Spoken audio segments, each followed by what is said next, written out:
and sisters, you're listening to the National Action Network Saturday Action Rally, coming to you live on WLIB 1190 AM. We're streaming to you across the nation on a number of platforms, and we're live right here in the House of Justice, 106 West 145th Street.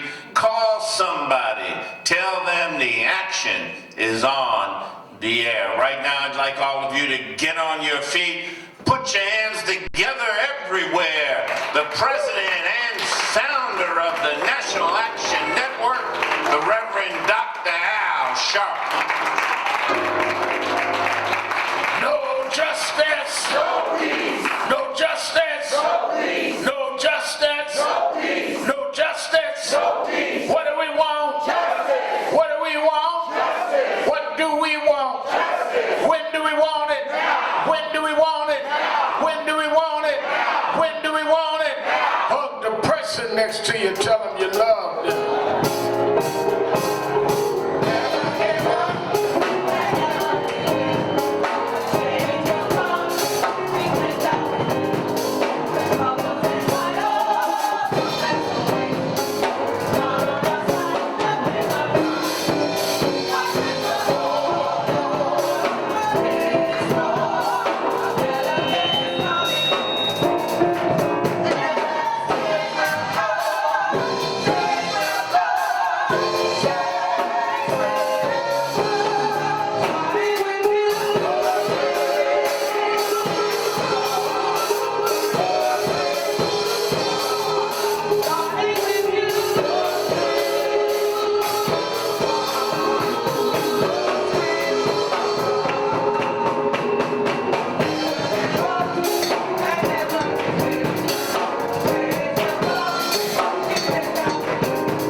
National Action Network Change Choir, give them a big hand.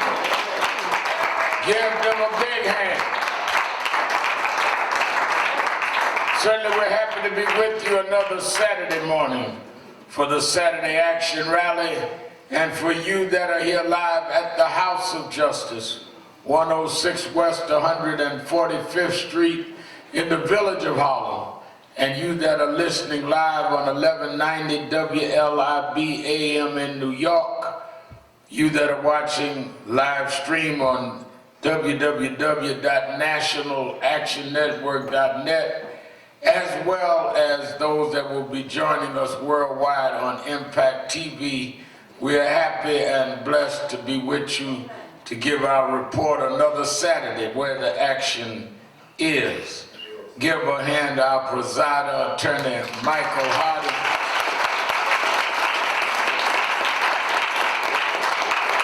And give a hand to our musical director, Brother Tyrone Richardson.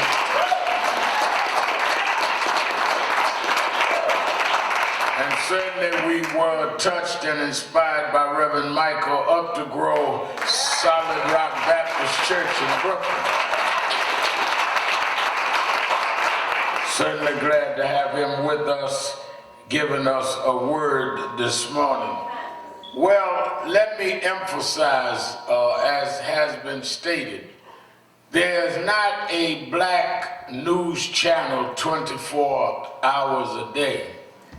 And when a group got together of people with the resources, or as we would just say bluntly, the money and the wherewithal, black people of both the conservative and progressive persuasion had decided to put their money together to give a black news channel. They decided they would launch it here at the House of Justice this Tuesday.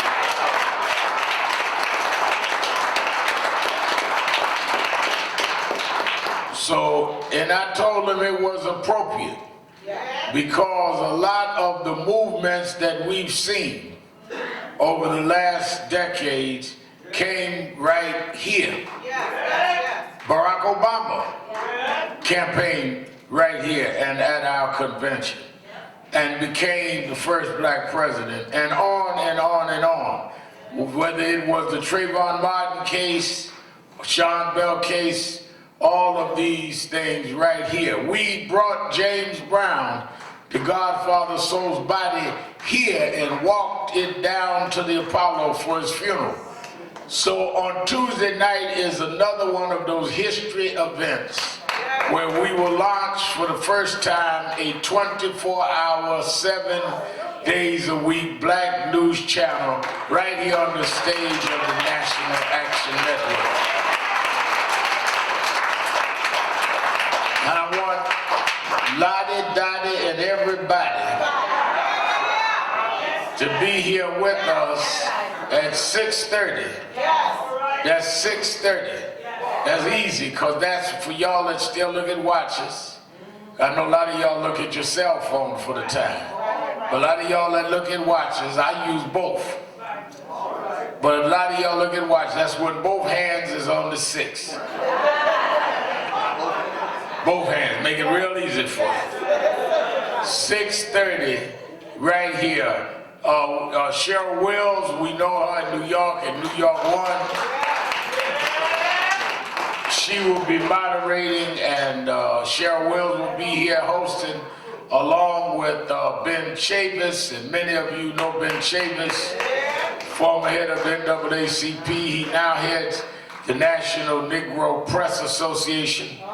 And J.C. Watts, who was a Republican congressman, black Republican congressman from Oklahoma. But he helped put this together, and he said that I want to do this with you, Reverend, to show this is not about party, this is about people. So I want y'all to join us here Tuesday night at 6:30. J.C. Watts, Ben Chavis, Al Sharpton, and Cheryl Wills. So I want y'all to be, how many of y'all gonna join me here Tuesday night? All right, all right. I got you on videotape if you don't show up. Let me thank all of I particularly want to thank our Second Chance Committee.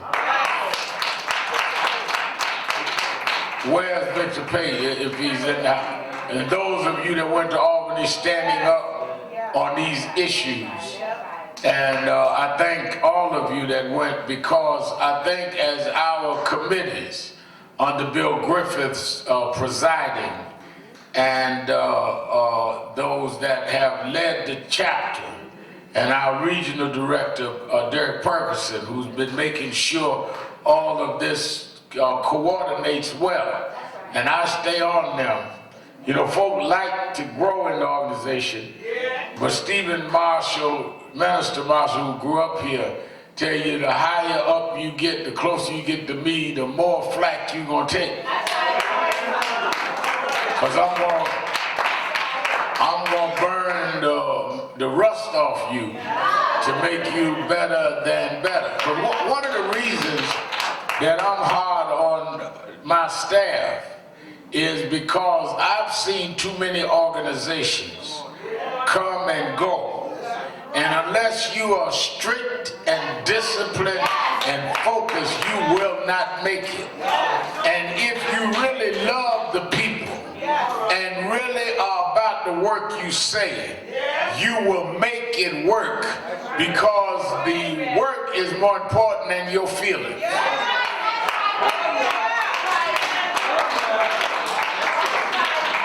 I found Reverend up the road, too many people want to be cuddled and pampered. They got a daycare center around the corner. They'll cuddle you, pamper you, give you a bottle, even though you're 40 years old. You can have a bottle with my grandson. But if you're going to, in these times, go out here and make a difference, you're going to have to deal with some rough tumbling, because we got some rough battles ahead.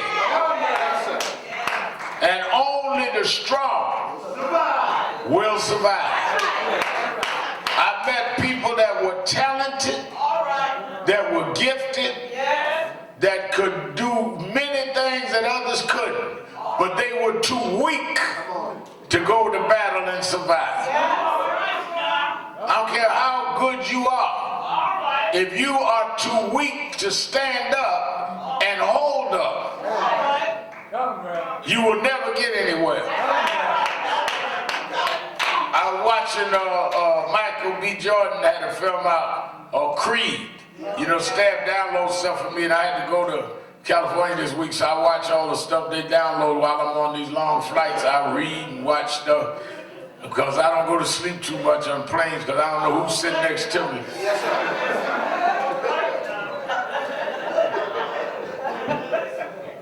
Wake up and be slobbering all over somebody's Facebook page.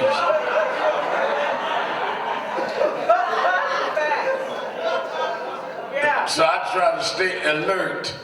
And one of the things that I learned, and it reminded me when I used to go to a lot of boxing matches with Mike Tyson, is that some trainers in a fight, I want y'all to get this, some trainers in the fight will tell their boxer to just hold on the first few rounds and get them tired, and then get them late in the fight, because they're not strong enough to go to the late rounds. And a lot of y'all have missed things in life because you were too weak to go for the late part of what you were doing. You started off with a lot of vigor and a lot of energy, but they waited you out. Well, let's bring that from boxing into movement.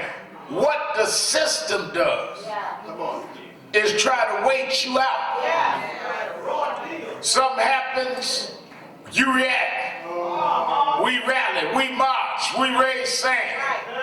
And they sit up and say, just wait 2 or 3 weeks and see where it goes. And one of the reasons that man has been successful is if we get in a fight, we stay in the fight.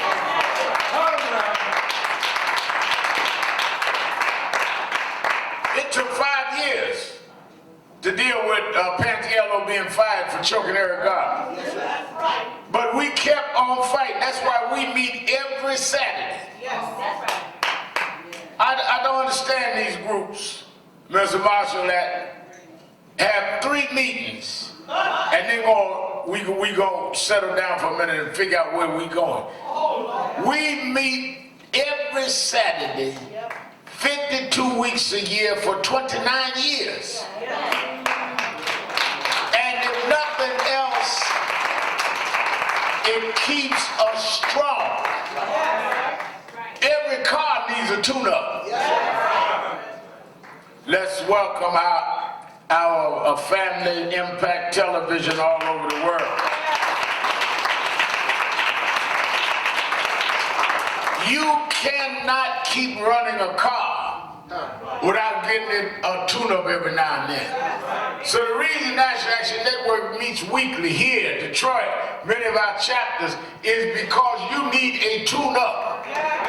Otherwise you can't run this race. And with the nonsense that's coming now out of Washington, D.C., if you're not tuned up, soon you're going to run out. So I want us to take seriously what it is that we're doing. Let me say, we had a very impressive and and proud, made me proud, Western Regional Conference of National Action Network this week. And in Sacramento, California, all our chapters from Arizona, Nevada, all over California, and state of Washington met in Sacramento for 2 days. Governor Gavin Newsom of California spoke at our ministers' luncheon. I flew out and spent the day, and Reverend Porter, who hosted the conference, had several hundred people there every day, hosted it. He's the head of Sacramento National Action Network, and of course our regional director of the West Coast, was Reverend Mosley. Did an excellent job. Give them a big hand.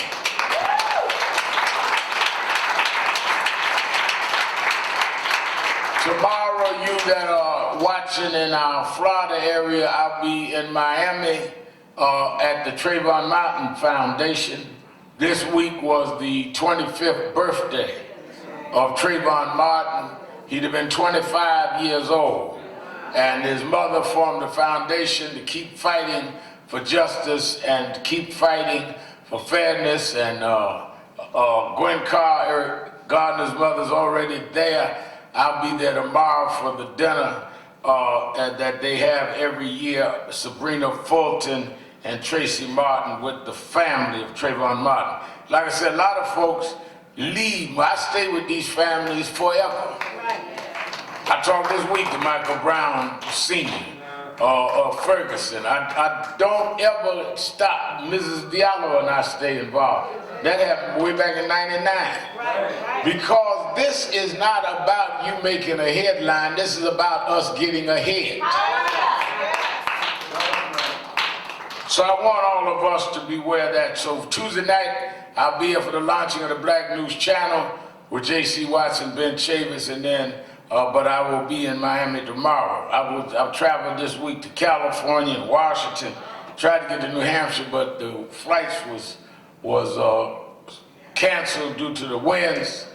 And I think that you've got to travel and keep our organizations energized. Yes, yes. This week we saw some of the graphic example of where we are in this country.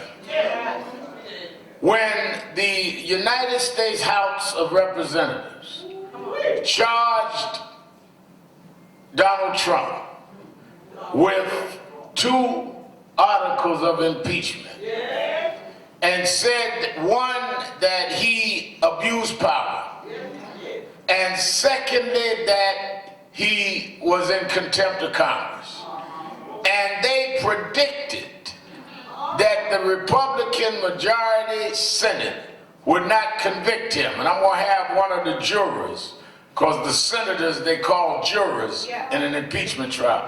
I'm going to have one of the House managers on Politics Nation. Y'all watch Politics Nation night at 5 Eastern Time, and tomorrow night, 5 p.m. Eastern Time. I'm going to have one of the jurors on both nights talk about the trial. First of all, and Attorney Hardy is an expert in this area. He is probably the most effective civil rights attorney of our time. Give him a hand.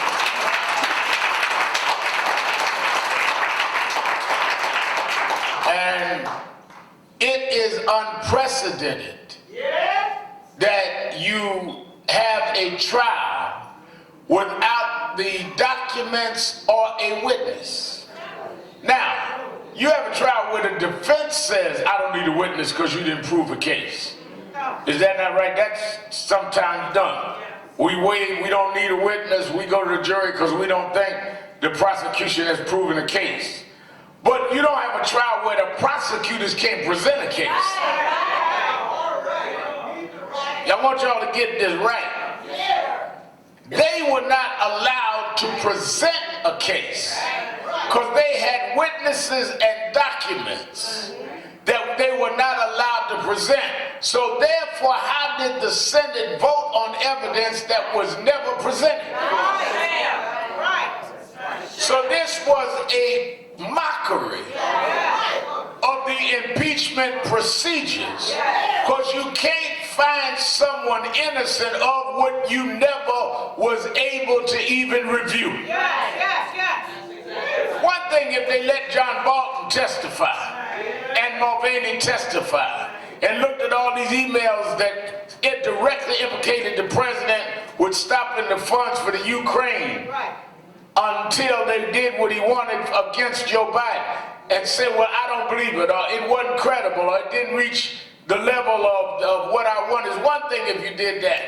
It's another when you wouldn't let Bolton testify, wouldn't let Mulvaney testify, wouldn't have the emails in. So what they have done is they in effect have set a precedent that we now do not have any high bar on what impeachment even means. Because now a president can do anything. And as long as his party is in the majority of the Senate, he can walk away with nothing. That is one thing. Now I have to give credit.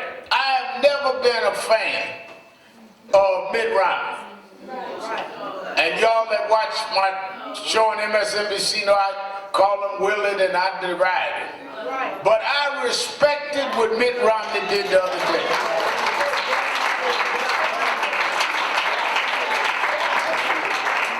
And let me tell you something. What Romney did goes right back to Upper Grove's inspirational message this morning. Romney said something that really impressed me. And you know it took a lot for Romney to impress me. He said, I know that it's going to cost me politically, but I have certain core beliefs that I can't go against what I believe. Now he's a devout Mormon. Many of y'all remember I got in an argument with the Mormons about what Christianity was. I ended up going to Salt Lake City, meet with the elders of the Mormon church. But he believes in that. I respect anybody that believes in what they proclaim to believe in. I may not believe in it, but if you believe in it, I respect your beliefs. What I don't respect is a hypocrite. I grew up watching hypocrites. Folks that were speaking tongues in church and cuss you out in the parking lot.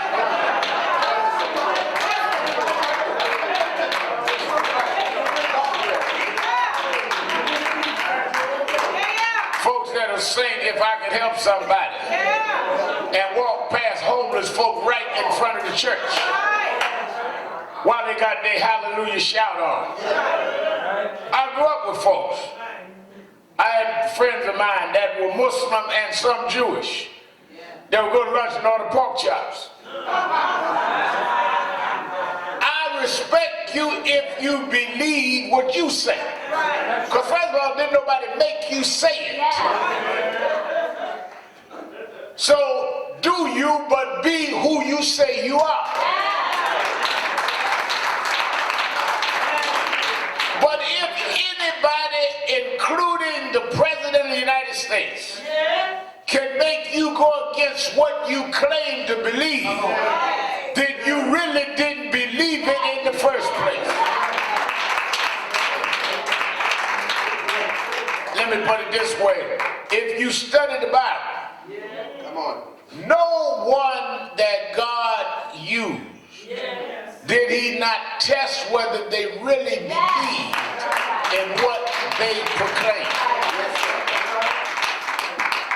You are not tested by your testimony. You're tested by the test in your testimony. That's why the word is testimony.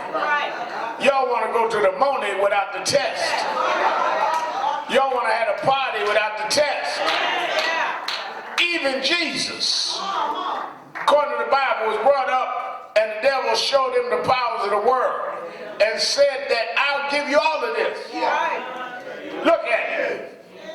I'll give you all of this. All you have to do is bow. And a lot of us would have bust our kneecaps. Bowing to the word. And that's what you saw in the Senate, a lot of busted kneecaps that would bow to Trump rather than to stand up for the Constitution they claim they believe in.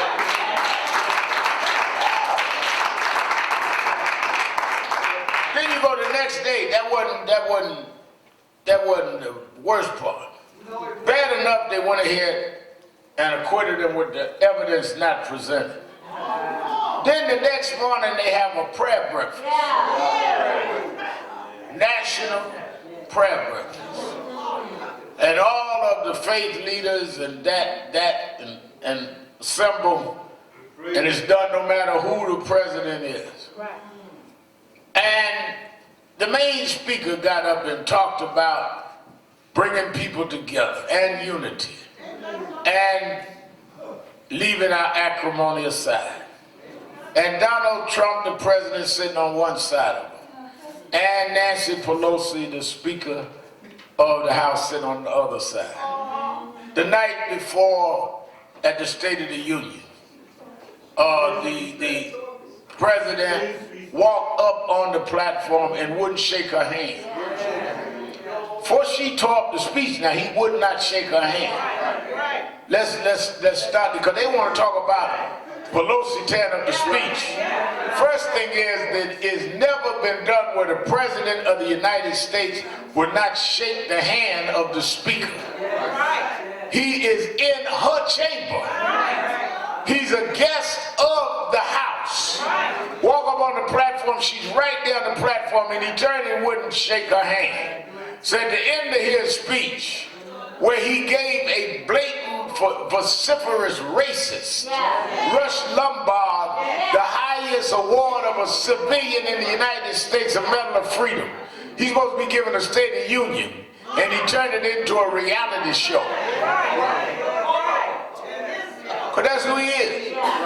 You know, when he was doing The Apprentice, Rachel Nordlinger, who does media for us for last 19, 20 years, called me one day and said that Mr. Trump would like to put you on The Apprentice. I said, no, I'm not doing that. You know, a lot of people talk about how much media I get. I turn down as much media as I get. But they can't put out what I turn down because I don't do it. They called up 2 more times. They're going to pay this amount of money. I said, I'm not doing it. Finally, Trump called me himself. And I said, Mr. Trump, I know you, we fought and we've agreed, but I'm not doing your show. And that's how he produced the State of the Union. Like it was a show. That's it. Tell him, And turned it into theater. So now he's at the prayer breakfast. And you would think after hearing a message of bringing people together, he would get up. He got away with the 2 articles of impeachment. So if you had any kind of nobility in you, you would rise above the mess you created. No, he's going to start flashing newspapers, Trump acquitted, and saying he heard some people say they were praying for him. You don't believe they pray. At a prayer breakfast, you're going to try and take shots at Pelosi that was sitting there. But that wasn't good enough. Then you go and have a rambling press celebration. And in it, now, I've seen a lot of things.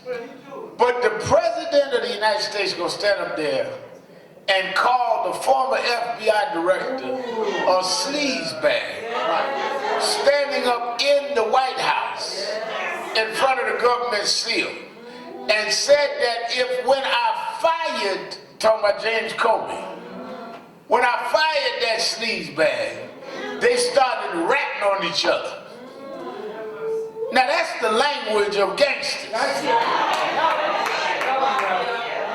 Here we are telling children and young folk in our community to stop this no snitch stuff, and you out there calling folk rats. and bringing it to a presidential level, like you in the middle of a nightclub in the back room talking gangster talk. That's where we are. But here's the problem. Why you up running around, Rev Mal, building all these chapters? Why you telling everybody to come in April to National Action Network's convention?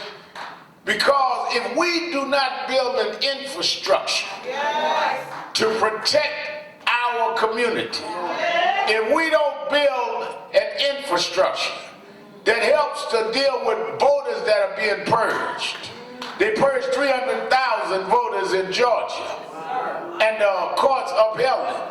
If we do not build an infrastructure that will deal with those that are seeing voting sites changed with no notice, and tell our people, check your registration or you might be purged, and build these chapters and offices to help do it, you can't depend on others.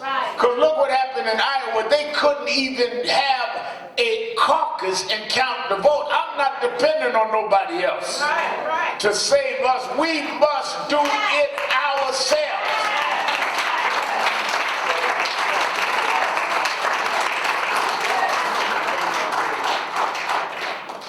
They spent a year in Iowa. All kind of staff up in there. Campaigns had 100 folks on payroll. Commercials everywhere. I went out to Iowa for the debate. And you get to election night and you did not know until then the app wasn't working. And I'm gonna have 400 years of our struggle in the hands of folk that can't get by one caucus. So that is why we must be focused and build. Because this is not about an election.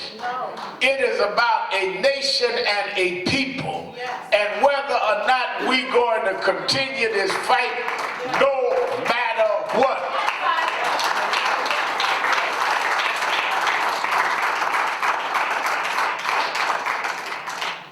I said, and one of the things that has most disturbed me is that they have neutralized the black church and have reduced one side of it to ceremony, and the other side they've reduced it to just some kind of entertainment. Now the ceremonial side is those that just go for a customary service. You know, some churches, and it is robotic, like robots. They know what time, all right, we do anthem this time, you do this, you do that, you do the other, preacher, you up for 12 minutes, don't go over. It's robotic. They don't talk about nothing that applies the scripture to the conditions of the people. First of all, you are supposed to connect the scriptural lessons to guide people in their daily life.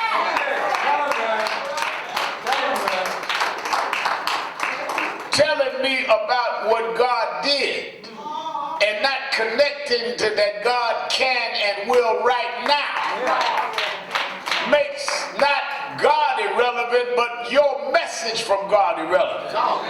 But people feel because you have an irrelevant message that something wrong with God. No, something wrong with you. What made Dr. King and others is that they connected what was going on to what was the scriptural application of what was appropriately applied to that situation. So if you understand Nebuchadnezzar or Belshazzar and understand those that were in power in the Bible, then you have a context to understand Trump. If you understand those that were in power, that built great kingdoms, and And the way they express their kingdoms is by building monuments to themselves, building palaces of great opulence and gaudy kind of interior. Did you understand Mar-a-Lago? But when you have preachers that's too busy trying to go to Mar-a-Lago rather than preach about Nebuchadnezzar, then your message is muddied because you compromise who you're a messenger for.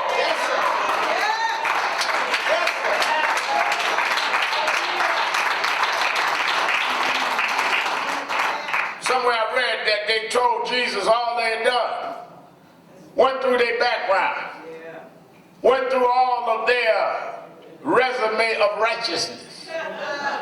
And Jesus said, yes, but I was hungry. And you didn't feed me. Naked, you didn't clothe me. Outdoors, you didn't take me in. Your job is not self-aggrandizement. Your job is serving others. And I talk about it in my morning messages on social media. God does not call you to be served. He calls you to be a servant.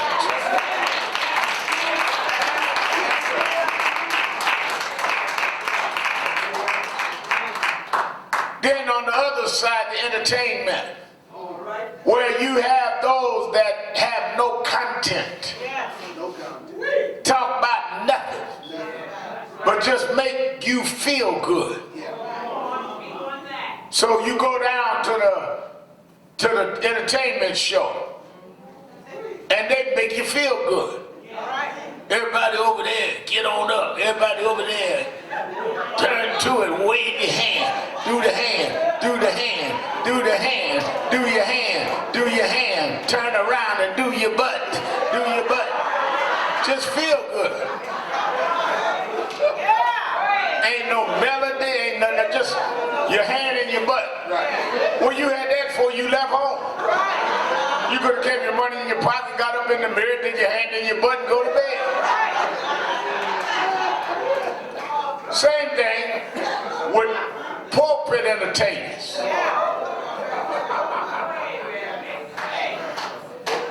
I need somebody to lift your hand. Lift your hand for what? You ain't said nothing. Touch 3 people, tell them I'm getting ready to do it now. Well, go ahead and do it. Wait a minute, don't shout yet. You're going to shout in a minute. How you going to schedule my shout? Shouting comes from something in me that bubbles up and makes me move. If you can schedule my shout, it is not of the spirit.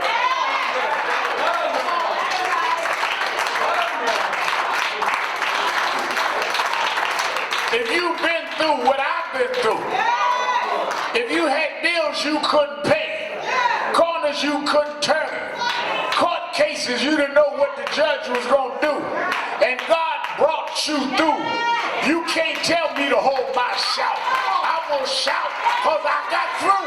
Yes, sir.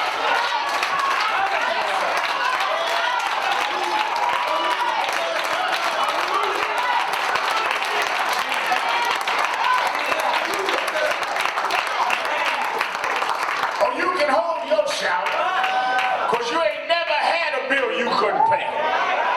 You can hold your shout, because you ain't never faced a mean judge and a lawyer that you couldn't pay standing there pleading your case. But if you've been through what I've been through, I don't need your sermon, I don't need the choir to sing. I can shout because what God done for me.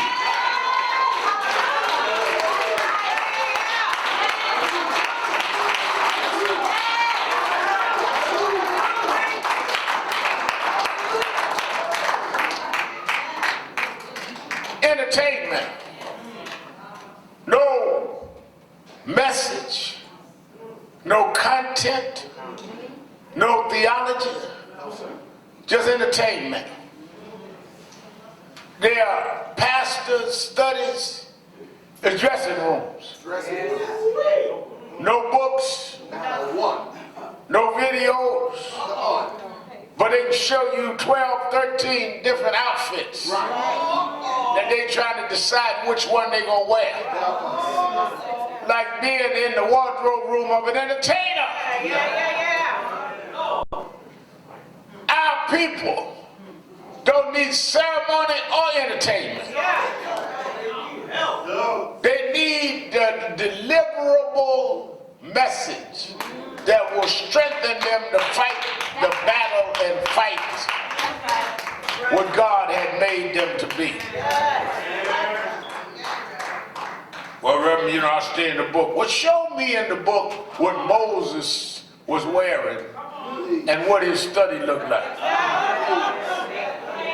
Show me in the book where your lifestyle became your contribution. Everybody in the Bible had a lifestyle. It ain't in the Bible because it don't matter.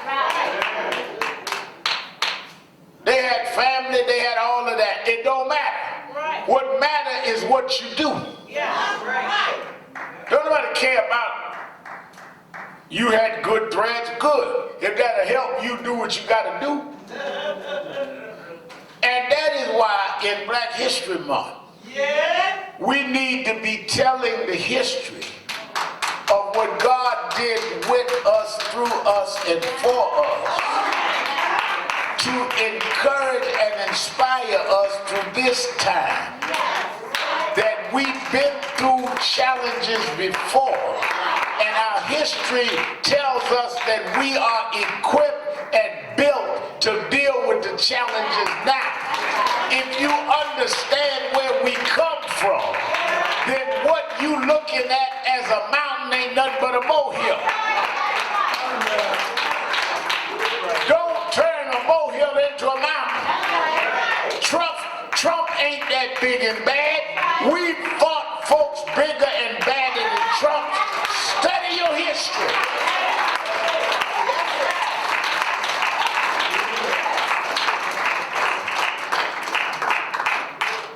That's why I like what Updegrove talked about this morning. The generation that did not know.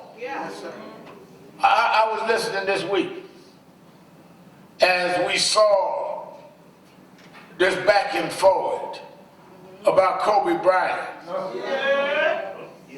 And some folk didn't want certain issues brought up. And then other folk cussing folk and threatening folk out for bringing it up. And somebody said to me, well, I don't want to see a lot of stuff brought up about Kobe, but I also don't think people ought to be threatening and cussing and carrying on. And my thing is that the whole argument is out of context. Because if we remembered what Bill Russell and Oscar Robertson and that whole generation had to go through, that a Kobe Bryant could even exist. If we remembered what a Diane Carroll and Isaac Davis and Ruby Dee had to go through for Gayle King to even be on TV, then you would be more serious about wherever you are. But you have a generation that does not know where they come from. That's what his message was. The ones that prolonged, delayed the Israelites from getting to the promised land was those that forgot how they got out of Egypt. Yes, sir. They thought they got out of Egypt to party. What are you talking about, Reverend Al? Because they got in the wilderness and turned it into a party, building golden calves, tearing up each other's families, worshiping graven images. Like God brought you across the Red Sea to have a gold calf and to throw away gold. Well, the same thing. We marched, we suffered. 4 little girls died in a church 16th Street Baptist Church, Birmingham, Alabama to be exact. Dr. King died on a cold balcony in Memphis, Tennessee. Reggie Evans shot in his driveway. They didn't pay that price for you to buy a new Lexus. Your golden calf. People that built churches so that our people would have somewhere to assemble. Charles Harrison Mason, Richard Allen, they didn't build these churches for you to sit around and get rich and not take care of the people. You are like the lost in the wilderness. And what was a straight route took 40 years. Not because God changed the route, but because they got lost in the wilderness. Partying. Yes, sir. Exchanging gold. And in the middle of that, lost their way. God brought us from 50 years ago, 53 this year, where Hosea Williams, an aide to Dr. King. Hosea was the one that gave me that gold medallion I used to wear with Martin Luther King's likeness on it. Hosea Williams and John Lewis was beaten on a bridge called the Edmund Pettus Bridge in Selma, Alabama. And 50 years later, I walked across that bridge with the first black president of the United States.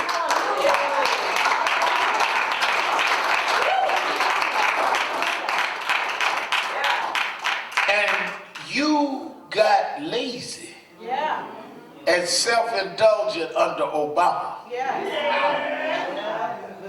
Because you forgot the generation that knew not. You forgot how you got to the White House. You didn't get to the White House because you got enough votes. Yes, Obama did win, get enough votes. He could not have ran had it not been for Hosea and John Lewis and Goodman and Cheney and Schwerner and them 4 little girls. He couldn't have got the votes because they wouldn't let us register. Didn't nobody invite you into the Board of Elections. We had to fight and break the door down.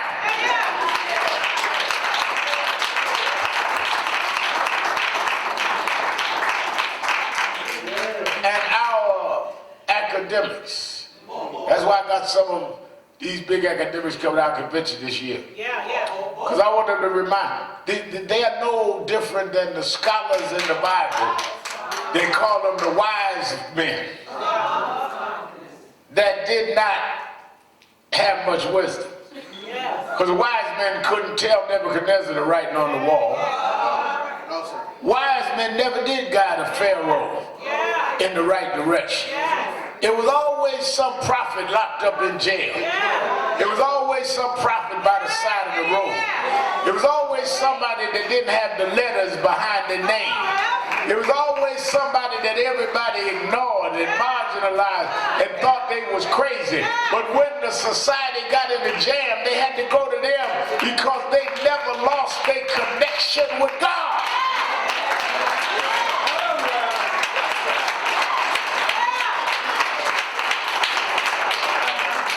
I'll give you an example this way. I was in Washington, D.C. the other night. We went in a certain office building to a meeting. Got on the side, some of the other civil rights leaders was trying to check their messages. And one of them had the new number 10 phone. They got a new 11. They got the 11. I don't know what number I got. The office take care of that. But the difference was with the 11 phone, they were trying to check, see if they had any emails or text messages, but they couldn't get a signal.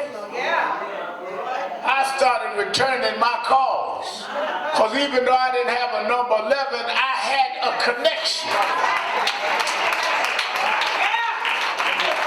The reason why some of y'all got big churches and bigger homes and nicer cars.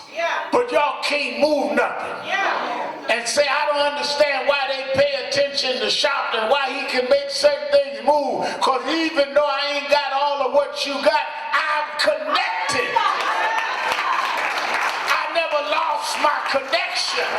And if I'm connected, you ain't dealing with me. There's a power that uses me beyond my ability.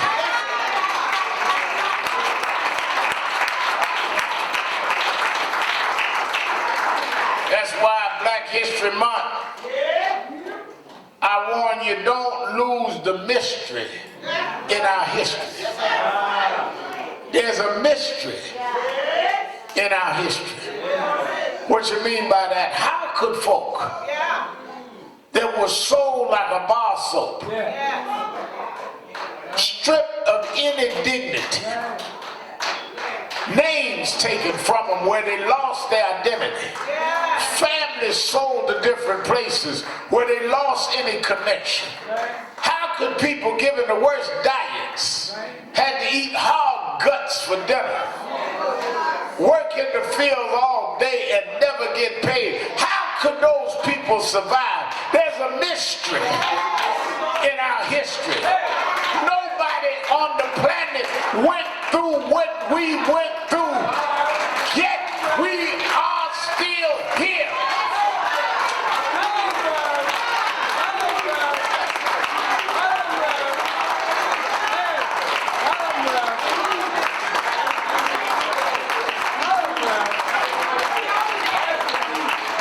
We made it with no education. We made it with no daycare for our children. We made it with no health care in our community. We made it on chitlins and Kool-Aid with diabetes. But somehow God gave us the strength to keep on going and to struggle on anyhow. And it's going to take more than Trump to turn me around.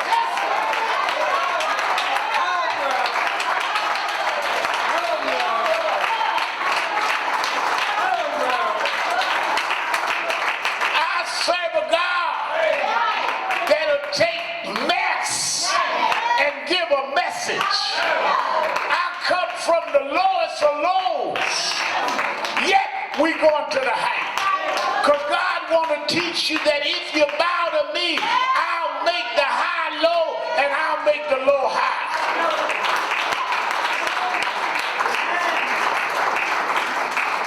There's a mystery in our history.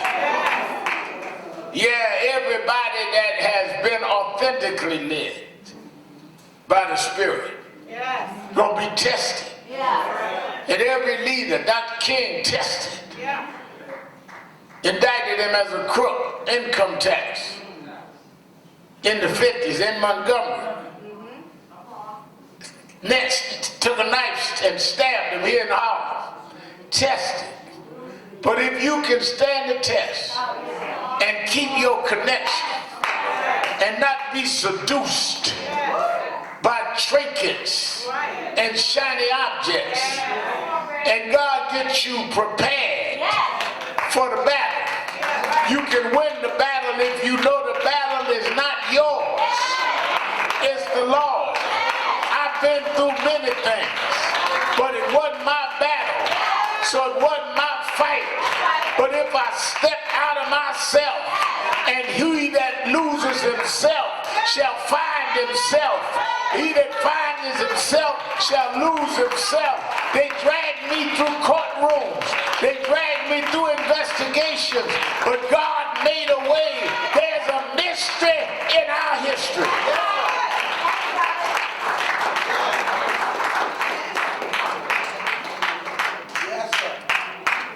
That's why they can't figure this stuff out. That's why their wise man can't predict. Because mysteries you can't understand. Otherwise it wouldn't be a mystery. I remember one night I was riding around Augusta, Georgia, with James Brown, Godfather Soul. Y'all know he was like a father to me. One night, just he and I in one of his cars. And we drove up Reverend in the back parking lot of the House of Prayer in Augusta, Georgia. And they were having service inside. And we sat there in the car a minute, and I didn't know what we had pulled up here for. But I also knew you don't question Mr. Brown. So I just sat there next to him, the pastor's side. He drive, he loved to drive. And after a while, he said, "You hear that, Reverend?" I said, "Hear what?" He said, "Listen, do you hear that?" I said, "All I hear is they having church inside." He said, "That's obvious. I'm talking about, do you hear what they're doing in the service?" I said, "Well, it sounds like they singing." He said, "Uh-huh. And do you hear the band?" I said, "Yeah, I hear the band." He said, "The drummer has a beat that is offbeat to those that study music. Because most music people go a 2/4 beat, but the drummer is a half beat, a 1/3 beat." He said, "I learned how to go on the one. I didn't learn it in Juilliard." He said, "In fact, I had to leave school in the 6th grade. He said, the reason they put me out of school is they said I had indecent clothes. Because my mother and father left me when I was a little boy, and I grew up in my aunt's whorehouse.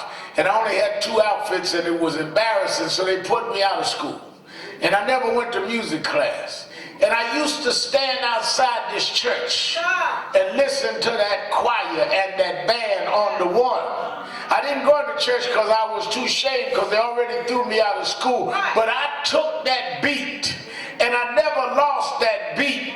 And I took that beat all over the world. I took it to the Apollo Theater. I took it to the White House. And I changed music because I never went on their beat. I was on the one.